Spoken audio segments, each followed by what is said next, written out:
Aujourd'hui, je te montre comment intégrer le rôle des sessions dans tes analyses. Cette vidéo fait suite à la première vidéo que j'ai fait sur le rôle des sessions. Je t'invite donc à aller d'abord regarder cette vidéo avant de continuer. Maintenant que tu sais le rôle de chaque session, passons directement sur les graphiques pour illustrer tout ça. La session asiatique étant une session de range et une session que très peu d'entre nous allons trader, je vais me concentrer uniquement sur la session de Londres et sur la session de New York. Pour rappel, la session de Londres est une session de retournement, c'est-à-dire qu'elle a pour objectif de prendre la liquidité de la session asiatique avant de se retourner. Comme je l'ai déjà expliqué, la session asiatique ne nous servira uniquement qu'à noter nos zones de liquidité, à savoir le plus haut et le plus bas de cette session. Comme on peut le voir, la liquidité du bas de la session asiatique a été récupérée juste avant l'ouverture de la session de Londres à 9h. Suite à cette prise de liquidité, nous nous attendrons à un retournement sur la session de Londres et donc à un mouvement haussier.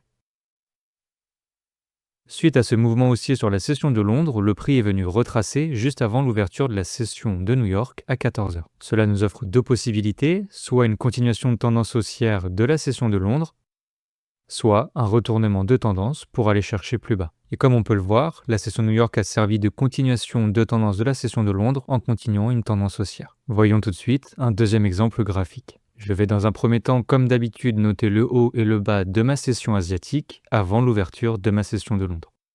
Maintenant que le prix est venu liquider le bas de ma session asiatique, je m'attends à un retournement et donc à un mouvement haussier.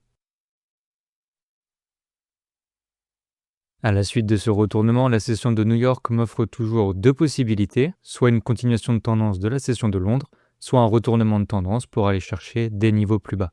Et comme on peut le voir, la session de New York fut une session de retournement. Pour résumer, la session de Londres a pour objectif de récupérer la liquidité de la session asiatique avant de se retourner. Par la suite, la session de New York offre deux possibilités, soit elle sert de continuation de tendance de la session de Londres, soit elle sert de retournement de tendance. N'oublie pas également de rejoindre mon canal Telegram, le lien pour y accéder se trouve dans ma bio.